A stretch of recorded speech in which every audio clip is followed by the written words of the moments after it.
सुमवती अमावस्या व्रत कथा भाषण सर सैया पर लेटे हुए भीष्म पितामह के समीप जाकर और प्रणाम कर धर्मात्मा युधिष्ठिर सबके हित का वचन बोले। युधिष्ठिर ने कहा, हे भगवान, बड़े क्रोधी भीमसेन ने कुरुवंश के प्रमुख व्यक्तियों तथा अर्जुन ने अनेक राजाओं को युद्ध भूमि में मार गिराया। पापी दुर्योधन के कुमंत्र से हमारा सुलक्ष्य हो गया।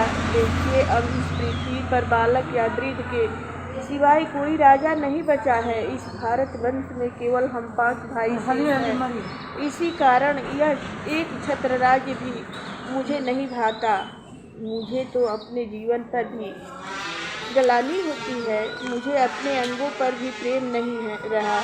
अपनी संतति का विच्छेद देखकर दिन प्रतिदिन मेरे हृदय में बड़ा संताप हो रहा है। उधर उत्तरा बहू के गर्भ से उत्पन्न परीक्षित भी अश्वत्थामा के अस्त्र से भस्मप्राय हो गया। अब अपने वंश में कोई पिंडदान देने वाला नहीं है। यह देखकर मुझे बड़ा दुख हो रहा है। हे पितामह, मेरे दुख का क्या कोई अंत है? मुझे बताइए कि अब मैं क्या करूं, कहाँ जाऊं? आप कोई उपाय मुझे शीघ्र बताइए जिससे हमें चिरंजीवी संतति प्राप्त हो सके। भीष्म पितामह जी ने कहा, हे राजन, सुनो, मैं सब व्रतों में एक उत्तम व्रत कहता हूँ जिसके करने से चिरंजीवी संतति प्राप्त हो सकती है। हे पार्थ, जिस सोमवार को अमावस्या भी हो उस दिन पीपल के तले जाकर जनार्दन की पूजा करें और पीपल की अष्टोत्तर 108 परिक्रमा करें। उतनी ही 108 गणना के रत्न का धातु या फलों को लेकर प्रदक्षिणा भ्रमण करें। हे राजन, यह व्रत राज अति शुभ फल देने वाला और विष्णु भगवान को प्रसन्न करने वाला है। इस व्रत को आप उत्तरा से कराओ, तब इसका मृत गर्भ जिएगा, तीनों लोकों में विख्यात गुणवान पुत्र होगा। पितामह के इस वचन को सुनकर युधिष्ठिर ने कहा कि इस व्रतराज नामक व्रत को मुझसे कहो। यह व्रत मनुष्य लोक में किससे प्रकाशित हुआ है और किसने मनुष्य लोक में इस व्रत को किया है? तब भीष्म जी ने कहा, हे राजन, इस भूमि में सर्वत्र विख्यात कांची नाम की पूरी, जो चांदी के पर्वतों के समान बड़ी बड़ी ऊंच धवल अटारियों से सुविराजित थी, सुंदर भेष वाले नगर के नर नारियों में सुशोभित थी और अपने कर्म करने वाले ब्राह्मण, क्षत्रिय, वैश्य तथा शूद्रों से आवृत्त थी। और वह नगरी रूप तथा चतुराई से युक्त उत्तम वेश्याओं से अलंकृत मानो कुबेर की अलकापुरी और इंद्र की अमरावतीपुरी के समान थी और अग्नि देवता की पूर्वतीपुरी के समान अनेक रत्नों से भरी थी। उस पुरी में बड़ा पराक्रमी रत्न सेन नाम का राजा रहता था। उस राजा के राज में देवस्वामी नाम का एक ब्राह्मण रहता था। उस ब्राह्मण की अति सुंदरी धनवंती नाम की पत्नी थी। धनवंती अपने नाम के अनुसार मूर्तिमती दूसरी लक्ष्मी थी। उस पत्नी से देवस्वामी के सदृश बड़े बूढ़ी 7 पुत्र एवं गुणवती नाम की कन्या उत्पन्न हुई। उन 7 पुत्रों का विवाह हो गया और वे आनंद से अपनी पत्नियों के साथ विहार करने लगे। गुणवती कन्या अपने अनुरूप पति चाहती थी। इसी बीच एक ब्राह्मण एक दिन उसके घर भिक्षा के लिए आया। वह अपने ब्रह्म तेज से मूर्तिमान अग्नि के समान तेजस्वी था। उस भिक्षुक ब्राह्मण ने द्वार पर आकर आशीर्वाद प्रदान किया। उसकी मधुर वाणी सुनकर वेद स्वामी की 7 पुत्र वधुएं बड़े ब्रह्म से अलग अलग भिक्षा लेने आई और उन्होंने पृथक पृथक भिक्षा उस ब्राह्मण को दिया। भिक्षा के बदले उस भिक्षुक ने उस स्त्रियों को सदा सौभाग्यवती भव यह कहकर आशीर्वाद दिया। धनवती अपनी कन्या गुणवती को भी भिक्षा देने को भेजी। गुणवती ने आकर प्रस्थान के लिए उभत भिक्षुक को रोककर भिक्षा दी तो उस भिक्षुक ने गुणवती को आशीर्वाद देते हुए कहा, हे सुधे, तुम धर्मवती हो। आशीर्वाद सुनकर गुणवती अपनी माता के पास गई और कहा, माता जी, भिक्षुक ने मुझे धर्मवती होने का आशीर्वाद दिया है। इस पर गुणवती की माता अपनी पुत्री गुणवती को साथ लेकर भिक्षुक के पास गई और गुणवती से उस भिक्षुक को फिर प्रणाम करवाया। भिक्षुक ने फिर गुणवती को वही आशीर्वाद दिया जो पहले दिया था। तब उसकी माता धनवती बड़ी चिंतित होकर बोली, हे भगवान, हे प्रिय, आप मुझ पर प्रसन्न हो और मेरे वचन को ध्यान देकर सुने और मन में विचार कर उसका उत्तर दे, क्योंकि मुझे बहुत बड़ा संदेह है कि आप अपने मेरी पुत्री बधुओं को सदा सौभाग्यवती रहने का वरदान दिया था। मेरी गुणवती कन्या को आपने विपरीत वरदान क्यों दिया? हे भद्रे, तुम सदा धर्मवती हो, यही वर बार बार आपने दिया है, परंतु इसे आपने सदा सौभाग्यवती होने का वर नहीं दिया है। हे विप्र, इसका कारण आप मुझे बताइए, मुझको बड़ा संदेह हो रहा है। तब भिक्षुक ने कहा, हे धनवती, तुम धन्य हो और जगत में विख्यात चरित्रवती हो। देखो, गुणवती को मैंने जो आशीर्वाद दिया है तो इसके योग्य है, क्योंकि तेरी गुणवती को सप्तपदी के समय ही विद्या प्राप्त होगा। इसको सदा धर्म आचरण करना पड़ेगा, इसी से मैंने इसे यही वर दिया है कि तू सदा धर्मवती होगी। यह कथन सुनकर धनवती को बड़ी चिंता हुई। उसने उसे पुनः प्रणाम करके प्रार्थना की, हे पितेंद्र, आप इसके प्रतिकार का उपाय भी अवश्य जानते होंगे। हे दयानिधे, मुझे दया करके कोई उपाय बता दे। तब भिक्षुक ब्राह्मण ने कहा, जब कभी तेरे घर में सोमा आवे, तब हे सुंदरी, उस सोमा का विधिवत पूजन करने से ही इसका विद्या दोष दूर हो जाएगा। धनवंती ने कहा, हे द्विजदेव, सोमा कौन है, कौन जाति की है और वह कहाँ रहती है, और क्यों उसके आने मात्र से ही वैद्य दोष नष्ट हो जाता है? महाभाग, यह मुझे बता दो, अब विलंब करने का समय नहीं रहा। यह सुनकर भिक्षुक ब्राह्मण ने कहा, अच्छा सुनो, सोमा जाति की धोबिन है और सिंघल द्वीप निवासिनी है। यह यदि तेरे घर में आएगी तो वैद्य दोष भंग हो जाएगा। इतना कहकर वह ब्राह्मण भिक्षुक भिक्षा के लिए अन्यत्र किसी घर को गया।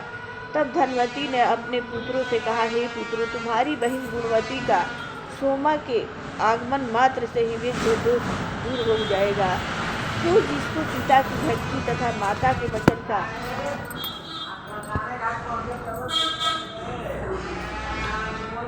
वचन का ध्यान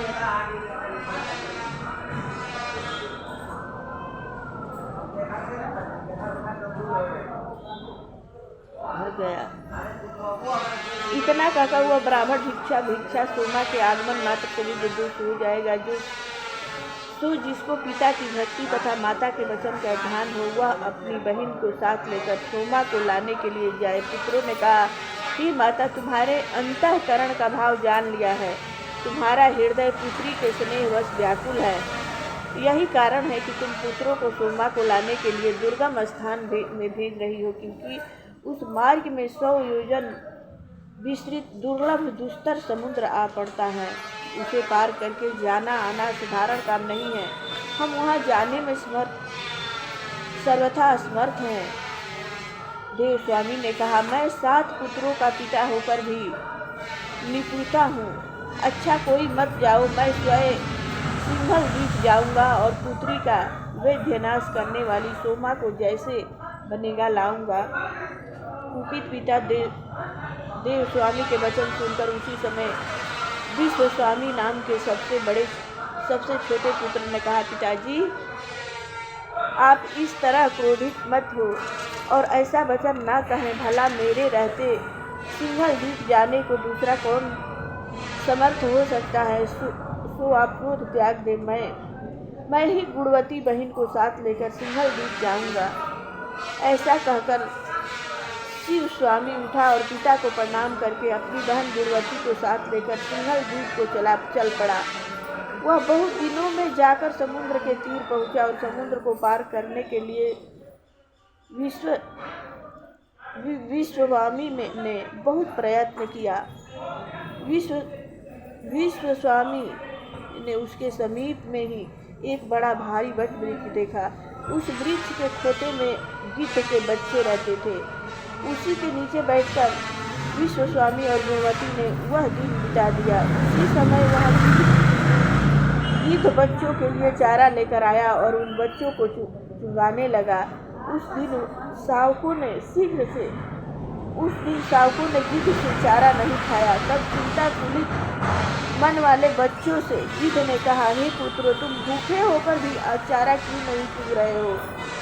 मैं तुम्हारे लायक कोमल और ताजा मांस लाया हूँ, फिर भी तुम नहीं खाते हो। तब बच्चों ने कहा, सुनिए पिताजी, आज वृक्ष के नीचे 2 मनुष्य बैठे हुए हैं, उनके खाए बिना हम कैसे भोजन कर लें? बच्चों के वचन सुनकर करुणा से गिद्ध का हृदय भर आया और उन दोनों के पास आकर उसने कहा, हे द्विज, तुम्हारा काम हो गया, मैं स्वयं तुम्हारा काम करूँगा। जो तुम्हारा काम हो सो कहो और कुछ भोजन करो।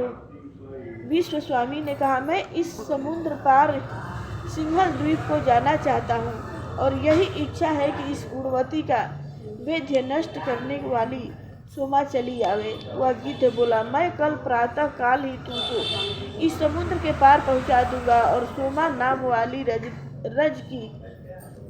रजकी का घर भी मैं सिंहल द्वीप में दिखा दूंगा। तब रात्रि के बीतने और सूर्य के उदय होने पर उस भगवान गिद्धराज ने विश्व स्वामी तथा गुणवती को समुद्र के पार ले जाकर पहुंचा दिया। वे दोनों सिंहल द्वीप में जाकर सोमा रजकी के घर के समीप ही टिक गए। तब से वे दोनों नित्य प्रातः काल के समय सोमा के आंगन को झाड़ बहार कर लिपने लगे। इस प्रकार प्रतिदिन बुहारी देते और लिपते 1 वर्ष तक का समय बीत गया। एक दिन सोमा ने अपनी पतोहू तथा पुत्रों को बुलाकर पूछा कि यहाँ आंगन में बुहारी कौन दे जाया करता है और कौन लिप जाता है, यह मुझको बतलाओ। तब वे बोले,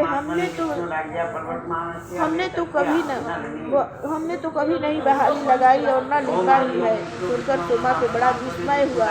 इस बात की बहुत तलाश की। तब एक दिन रजकी सोमा ने प्रातः काल के समय ब्राह्मण की पुत्री को आंगन में झाड़ू लगाते और उसके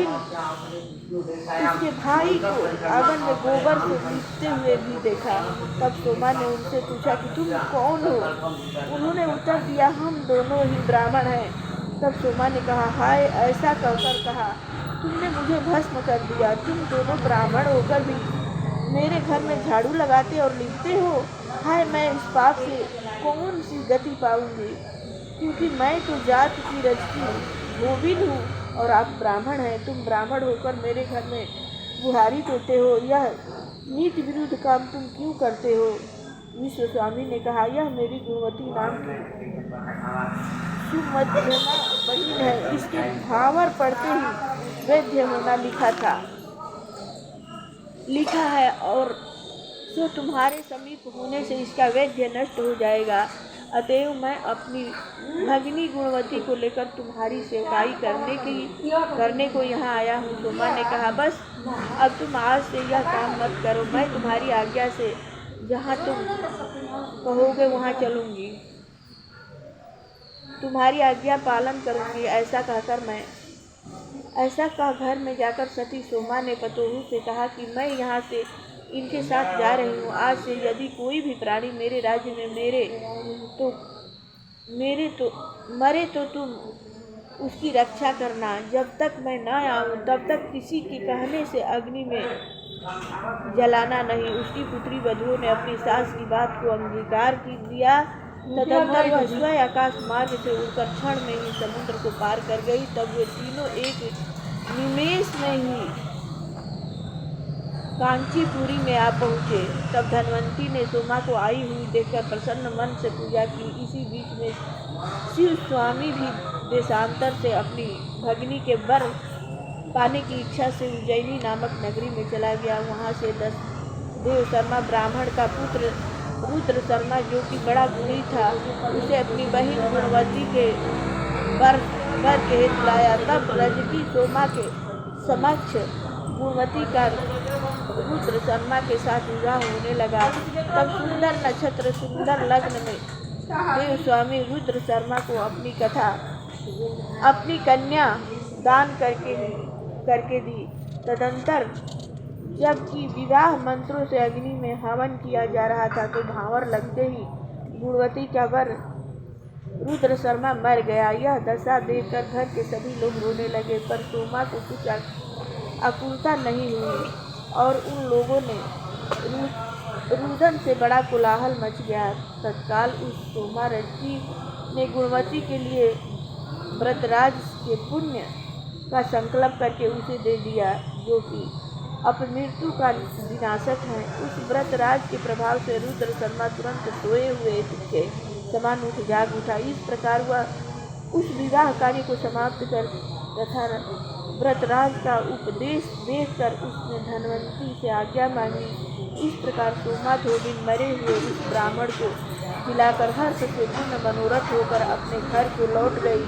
इसी बीच सोमा के घर में पहले तो उसके पुत्र मरे, बाद को उसका स्वामी भी मर गया और उसके पश्चात उसका दामाद स्वयं सिधारा। सोमा के आने के बाद सोमवार युक्त अमावस्या तिथि आ पहुंची, जो मृत संजीवनी तिथि कहलाती है। इसी समय सोमा ने कहीं जल के समीप एक वृद्धा स्त्री को देखा, जो वृद्ध स्त्री रुई के बोझ से दबी जा रही थी और बड़ी दुखिनी होकर बुरी तरह रो रही थी। उस वृद्धा ने सोमा को देखकर कहा, बेटी, मेरे सिर पर से रुई के भार उतार लो, मैं इसके बोझ से दबी जा रही हूँ और इसी से रोती हूँ। सोमा ने कहा, हे वृद्धे, आज एक तो अमावस्या तिथि है, दूसरे सोमवार भी है, इसलिए आज के दिन मैं रुई नहीं छूऊंगी। मेरा आज के दिन का यह नियम है।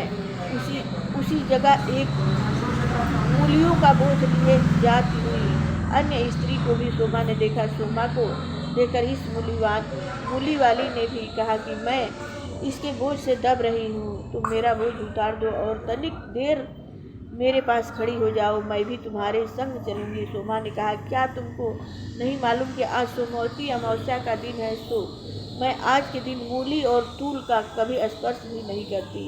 इसके बाद पीपल के वृक्ष तले पहुंचकर और नदी के तट पर तीर्थाटन करके उसने शर्करा से विष्णु भगवान का पूजन किया। तदंतर उस बड़भागिनी ने 108 प्रदक्षिणा की। भीष्म पितामह कहते हैं, जब उसने शर्करा हाथ में लेकर प्रदक्षिणा की, तभी उसके जमाता पति तथा पुत्र सब जीवित हो उठे और वह नगर शोभा से पूर्ण हो गया और वह घर भी अपरिमित धन से भर गया। तब सोमा अपने घर को आई। उसने जब अपने भर्ता और पुत्र तथा दामाद को जीवित देखा और जाने हुए लोगों के पास आई, तो उसने अपने कृत्य माना।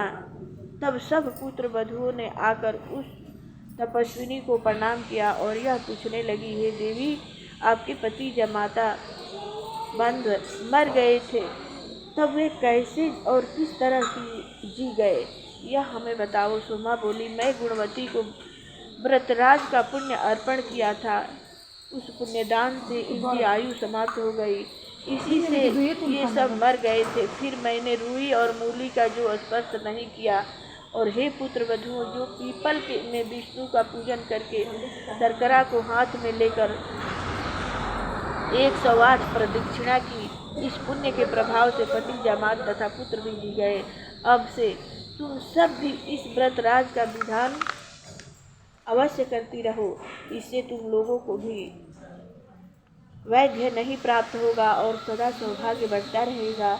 यूँ कहकर सोमा ने सब पुत्र वधुओं से यह व्रत कराया। तब अनेक भोगों को भोग कर वह अपने पति पुत्र आदि के साथ सबों से परिवृत होती हुई विष्णु लोक को जा पहुँची।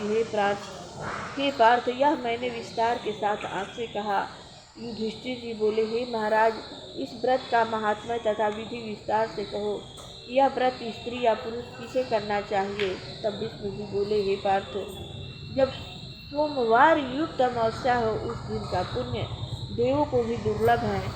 हे कुरुनंदन, उस दिन प्रातः काल उठकर व्रती जलाशय में जाकर मौन भाव से स्नान करे, कौशेय अति रेशमी वस्त्र पहने और प्रति पीपल वृक्ष के समीप जाकर उसकी जड़ में मंत्र सहित विष्णु भगवान का पूजन करें और पूजन में यह मंत्र पढ़ने की अव्यक्त रूप वाले सृष्टि स्तुति तथा अंत करने वाले आदि मध्य एवं अंत से रहित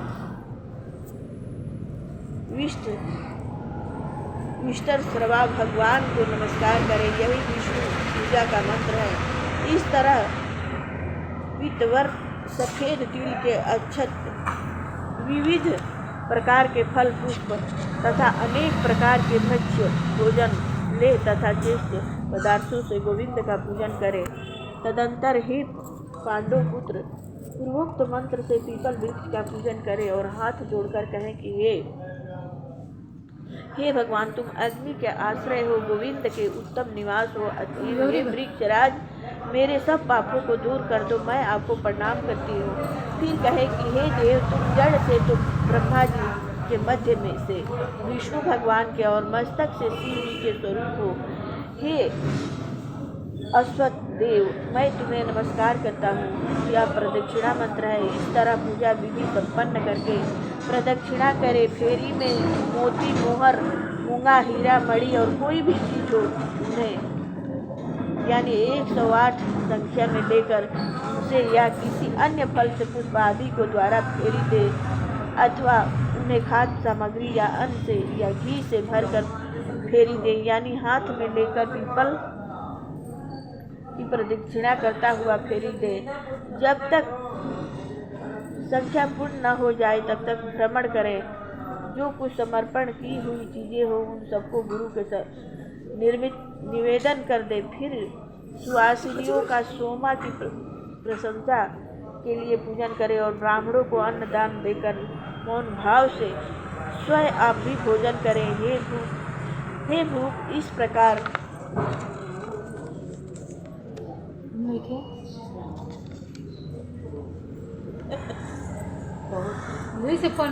मैंने व्रतराज की विधि आपसे कह सुनाया, सो आप भी द्रौपदी, सुभद्रा और उत्तरा से इस व्रत कथा को कराइए।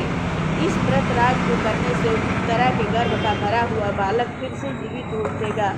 तब युधिष्ठिर ने पूछा, जो स्त्री स्वल्प धन वाली तथा मोती, मोहर, रूपा आदि से रहित हो, उसे व्रतराज का फल कैसे प्राप्त हो? यह आप मुझसे कहिए। तब भीष्म जी बोले, हे राजन, फल, पुष्प, वृक्ष तथा वस्त्र आदि को से ताम्रपात्र अथवा एक सुपारी से प्रदक्षिणा की जा सकती है, तब भी व्रती को बराबर फल मिल जाता है। इसका प्रयोजन यह है कि पीपल की फेरी खाली नहीं होती। हे नरेंद्र, इस व्रत को तथा विष्णु के परिक्रमा को तुमने सुन लिया। जो स्त्री पति, पुत्र तथा धन चाहती हो वह अवश्य यह व्रत करे। इसमें किसी बात का विचार नहीं करना चाहिए। तब विष्णु जी ने कहा, हे पार्थ, अब इसके उद्यापन की विधि मैं कहता हूँ, जिसके बिना व्रतराज की पूर्ति हो ही नहीं सकती। पहले सर्वतोभद्र बनवावें और उसके मध्य में एक उत्तम कलश को स्थापित करें। तदंतर स्वर्ण का एक पीपल वृक्ष और वज्ररत्न की वेदी बनाएं। पीपल वृक्ष की जड़ में विष्णु भगवान की चतुर्भुजी तथा लक्ष्मी जी की एक गरुड़ की स्वर्णमयी मूर्ति बनवावें। वह प्रतिमा एक मासे से लेकर पल भर तक की होनी चाहिए। उनका पूजा करें। जैसा कि आपने विभव विस्तार हो वैसा ही नैवेद्य, पुष्प, धूप, दीप निवेदन करें। रात्रि में जागे, सवेरे पीपल की लकड़ियों से खीर तथा तिलों से होम करें। तदंतर इस विष्णु चक्र में इस वैदिक मंत्र से हवन करें। हवन के बाद पूर्णाहुति करके आचार्य का पूजन करें और उनको दूधवंती गौ दान दें। तब सभी इतना करियो ना।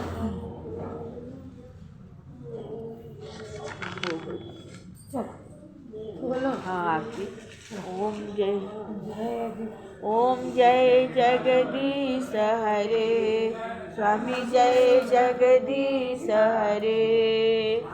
भक्त जनों के संकट, भक्तास जनों के संकट क्षण में दूर करे। जय जगदीश हरे। जो जावे फल पावे, दुख बिन से मन का स्वामी, दुख बिन से मन का, सुख संपत्ति घर आवे, सुख संपत्ति घर आवे, कष्ट मिटे तन का। जय जगदीश हरे। मात पिता तुम मेरे, शरण गहूँ किसकी स्वामी, शरण गहूँ किसकी, विनय और न दूजा आस करूँ जिसकी। ओम जय जगदीश हरे। तुम पूर्ण परमात्मा अंतरयामी, स्वामी तुम अंतरयामी, अरे ब्रह्म परमेश्वर तुम सबके स्वामी। जय जगदीश हरे। कार्य मिटाओ रो देवा, तुम करुणा के सागर, तुम पालन करता, मैं मूरख खल कामी, कृपा करो वरता। जय जगदीश हरे। तुम हो एक अगोचर, सबके प्राणपति, स्वामी सबके प्राणपति। किस मिलो दया मैं, किस विधि मिलूं दया मैं, तुमको मैं कुमति। ओम जय जगदीश हरे। दीन बंधु दुख हरता, तुम रक्षक मेरे, स्वामी तुम रक्षक मेरे, करुणा हस्त उठाओ, द्वार पड़ी तेरे। ओम जय जगदीश हरे। विषय विकार मिटाओ, पाप हरो देवा, पाप हरो देवा, श्रद्धा भक्ति बढ़ाओ, संतन की सेवा। ओम जय जगदीश हरे। श्री जगदीश जी की आरती जो कोई नर गावे, जो कोई नर गावे, हत शिवानंद स्वामी सुखतम, बोलानंद स्वामी सुख संपत्ति पावे। ओम जय जगदीश हरे। जय। प्रेम से बोलिए सुमोती अमावस्या की जय हो।